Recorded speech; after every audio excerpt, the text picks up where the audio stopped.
نحمده ونصلي ونسلم على رسوله الكريم أما بعد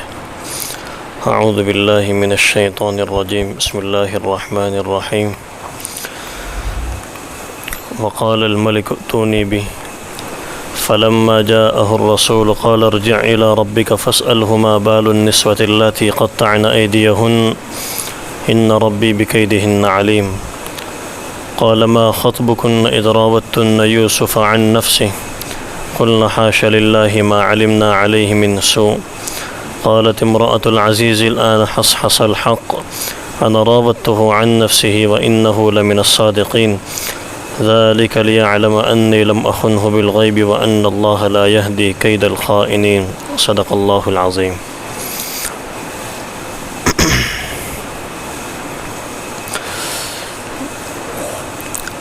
بادشاہ کو جب خواب آیا تو اس نے اپنے سارے درباریوں کو جمع کیا تاکہ ان میں سے کوئی اس کے خواب کی تعبیر بتلا سکے، لیکن سب عاجز آ گئے۔ تو ان میں سے ایک شخص جس نے جیل سے رہائی پائی تھی، جو بادشاہ کے لیے اور بادشاہ کے مہمانوں کے لیے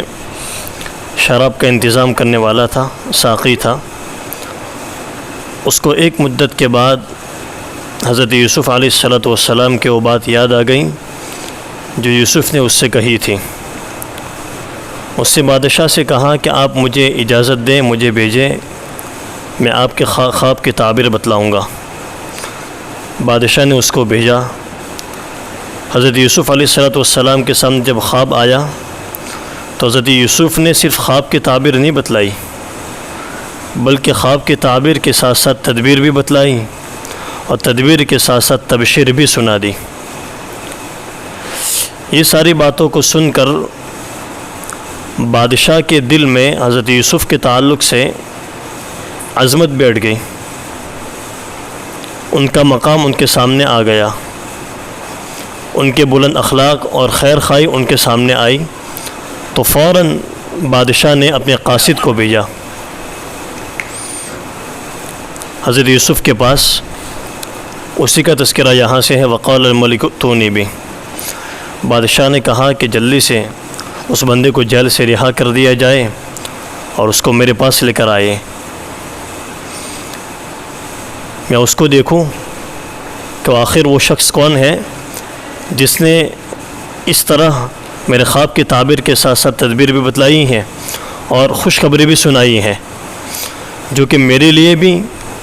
اور اس ملک میں رہنے والے تمام لوگوں کے لیے بھی اور ملک کے لیے بھی بڑی اچھی چیز ہے۔ ملک کی معیشت باقی رہے گی، بدستور باقی رہے گی، تو آخر اس شخص کو جیل سے رہا کر دیا جائے اور اس کو میرے پاس لے کر آؤ۔ فلما جاءه الرسول قال ارجع الى ربك فاسأله ما بال النسوة اللاتي قطعن أيديهن۔ جب قاصد ان کے پاس آیا، حضرت یوسف کے پاس آیا، شاہی پیغام لے کر آیا، شاہی دعوت لے کر آیا کہ بادشاہ سلامت آپ کو یاد کر رہے ہیں، آپ کو بلا رہے ہیں۔ اب دیکھیے حضرت یوسف نے اس ساقی سے کیا کہا تھا کہ بادشاہ کے سامنے میرا تذکرہ کرنا تاکہ میری بھی رہائی ہو جائے، میں جیل سے باہر آ جاؤں۔ تو وہ تو انتظار کر رہے تھے کہ بھائی کسی نہ کسی طریقے پر میری رہائی ہو جائے، میں جیل سے باہر آ جاؤں۔ اب یہاں تو بادشاہ کی طرف سے دعوت آ رہی ہے، شاہی پیغام آیا ہے، بادشاہ کا قاصد آیا ہے یوسف علیہ السلام کے لیے کہ بادشاہ سلامت آپ کو یاد کر رہے ہیں، آئیے، آپ کو بلا رہے ہیں۔ تو اس موقع پر حضرت یوسف کو فوراً چلے جانا چاہیے۔ ان کے انتظار کا اور ان کے معاملہ کا تقاضا یہ تھا کہ فوراً کو چلے جانا چاہیے، اس لیے کہ بادشاہ کی طرف سے پیغام آیا ہے۔ لیکن ہوا کیا؟ حضرت یوسف نے اس قاصد سے کہا کہ جاؤ اپنے بادشاہ کے پاس، جاؤ اپنے آقا کے پاس، اور سب سے پہلے اس بات کی تحقیق کرو کہ ان عورتوں کا کیا قصہ ہے جنہوں نے اپنے ہاتھ کاٹ لیے تھے۔ ما بال النسوة اللاتي قطعن أيديهن، ذرا ان کے بارے میں تحقیق کرو، اس واقعے کی تحقیق کرو، اس لیے کہ میرے اوپر الزام آیا تھا کہ یوسف نے زلیخا کو جو ہے پھسلایا ہے، اور مجھے قید خانے کے اندر بند کر دیا گیا ہے، تو میرا جیل کے اندر رہنا، قید خانے میں رہنا، گویا کہ میرے اوپر ایک طرح کا الزام ہے، میں ایک گناہ کے اندر ملوث ہوں کہ ان ہاتھ کاٹنے کا سبب میں بنا ہوں، اور میری وجہ سے ان کے ہاتھ کاٹے گئے ہیں یا خود انہوں نے اپنے ہاتھ کاٹے ہیں۔ تو ذرا اس معاملے کی تفتیش کی جائے۔ میرا اللہ تو خوب جانتا ہے کہ کس نے مکر و فریب کیا تھا، اور کس نے میرے اوپر الزام لگایا تھا، اور کس نے مجھے بدنام کرنے کی کوشش کی تھی، میرا اللہ تو خوب جانتا ہے۔ لیکن میں یہ چاہتا ہوں کہ بادشاہ سلامت بھی اس بات کو جان لے، اور اس کے سامنے پوری حقیقت آ جائے کہ قصور کس کا تھا، اور بے گناہ کون تھا، معصوم کون تھا۔ بادشاہ کے سامنے یہ بات آنی چاہیے۔ اس لیے اس بات کی تحقیق کے لیے حضرت یوسف نے قاصد کو دوبارہ بھیجا کہ جاؤ بادشاہ سے پہلے یہ کہو کہ میری جیل کی رہائی سے پہلے، میری جیل کے باہر آنے سے پہلے اس بات کی تحقیق کر لی جائے کہ جن عورتوں نے اپنے ہاتھ کاٹے تھے ان کا کیا قصہ ہوا، اس میں قصور کس کا تھا اور حقیقت کیا تھی،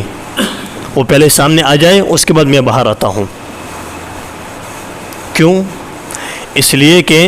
اللہ تبارک و تعالیٰ نے حضرت یوسف کو نبی بنایا ہے، اور عام لوگوں کے ذہنوں میں سارے جانتے ہیں حضرت یوسف کو جیل کے اندر ڈال دیا گیا ہے، اور یہ قصہ مصر کے اندر پھیل چکا ہے کہ اس طرح کا زلیخا اور یوسف کے درمیان اس طرح معاملہ پیش آیا تھا۔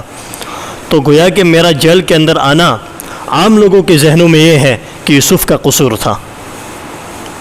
اگرچہ میں بے گناہ تھا، اگرچہ میرے اوپر الزام عائد کیا گیا ہے، لیکن عام لوگوں کے ذہنوں میں اس بات کو صاف کر دینا ضروری ہے،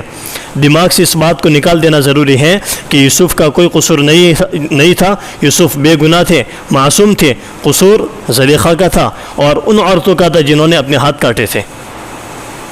اس لیے کہ بعد میں چل کر حضرت یوسف کو نبی بننا ہے اور ان کو دعوت دینی ہے، لوگوں کو اللہ کی طرف بلانا ہے، لوگوں کو اچھی باتوں کی طرف بلانا ہے، گمراہی سے بچانا ہے، تو کہیں یہ چیزیں میری دعوت کے لیے رکاوٹ نہ بن جائے کہ آخر یہ بندہ آج ہم کو سمجھا رہا ہے، کل کو اس کا حال یہ تھا کہ اس نے جو ہے اپنی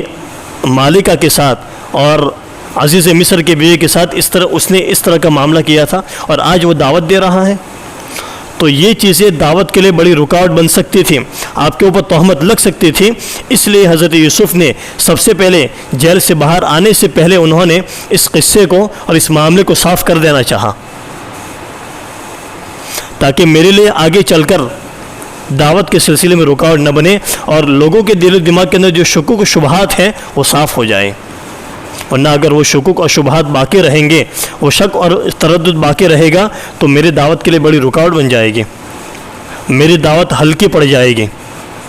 اس لیے انہوں نے یہ سمجھا کہ میری ذات بالکل پاک صاف رہنی چاہیے،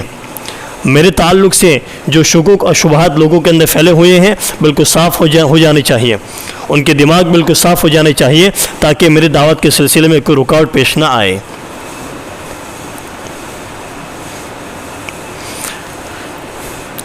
اس کے بعد بادشاہ نے ان عورتوں کو بلایا، ان عورتوں کو بلانے کے بعد پوچھا کہ بھائی تمہارا کیا قصہ ہے؟ جب تم نے یوسف کو اس کے جی سے پھسلایا تھا، جب تم نے یوسف کو پھسلایا تھا، اپنی طرف بلایا تھا، وہ قصہ کیا ہے بتلائیے۔ تو بادشاہ نے تمام عورتوں کو جمع کیا، اس کے بعد اس نے یہ پوچھا، تو جب ساری عورتوں نے یہ دیکھا کہ بھائی یہ بات تو بادشاہ تک پہنچ چکی ہے، اب چھپانا مشکل ہے، حق بات کو چھپانا مشکل ہے، تو تمام عورتوں نے کیا کہا؟ قُلْنَا حَاشَ لِلَّهِ مَا عَلِمْنَا عَلَيْهِ مِنْ سُوءٍ، اللہ کی ذات پاک ہے، بادشاہ سلامت، ہم نے یوسف کے اندر کوئی برائی نہیں دیکھی، ہم یوسف کے سلسلے میں کوئی برائی کو جانتے ہی نہیں ہیں، یعنی وہ بالکل بے گناہ ہے، بے قصور ہے، معصوم ہے، اس کی طرف سے کوئی گناہ نہیں ہوا، اور اس کی طرف سے اس طرح کا معاملہ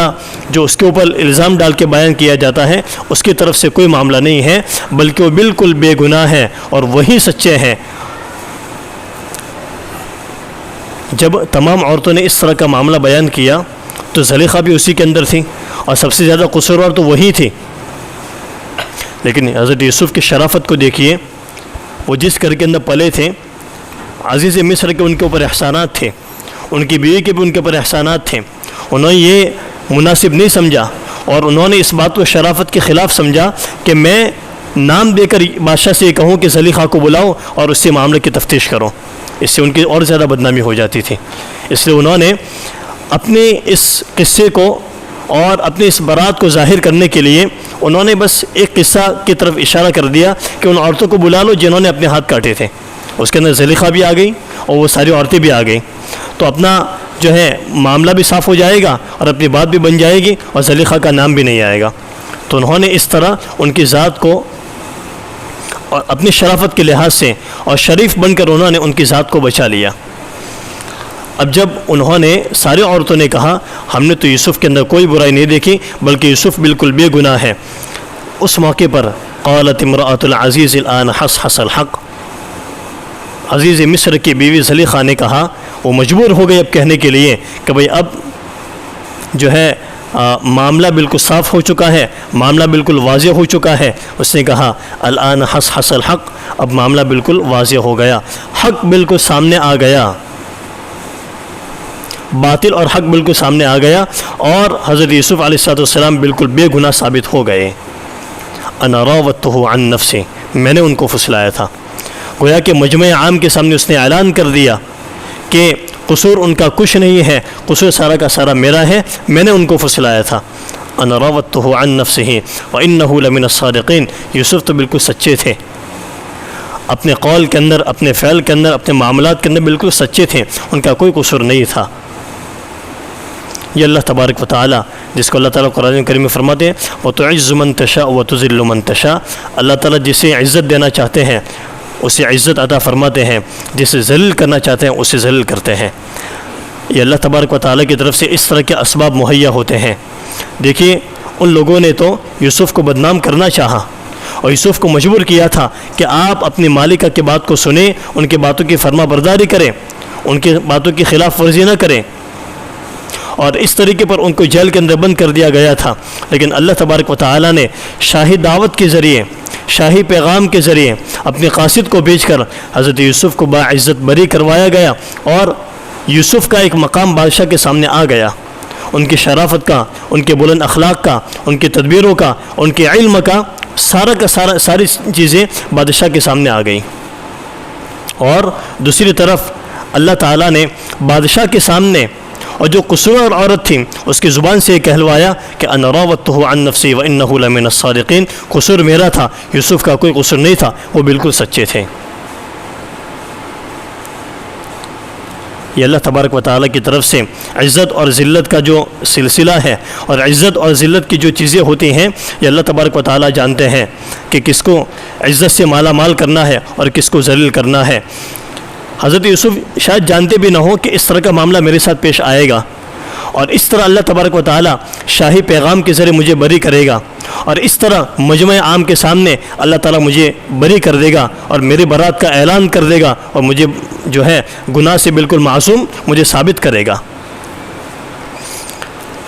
ذَلِكَ لِيَعْلَمَ أَنِّي لَمْ أَخُنْهُ بِالْغَيْبِ وَأَنَّ اللَّهَ لَا يَهْدِي الْكَيْدَ الْخَائِنِينَ، یہ سارا معاملہ، یہ سارا قصہ اس لیے ہوا تاکہ وہ جان لے کہ میں نے اس کے ساتھ، اس کے عدم موجودگی میں اس کے ساتھ کوئی خیانت نہیں کی۔ حضرت یوسف علیہ السلام کیا کہہ رہے ہیں کہ یہ سارا قصہ میں نے اس لیے کروایا اور میں نے تحقیق اس لیے کروائی تاکہ عزیز مصر یہ بات جان لے کہ میں نے اس کے عدم موجودگی میں، اس کے غیر حاضری میں نے اس کی بیوی کے ساتھ خیانت بالکل نہیں کی ہے۔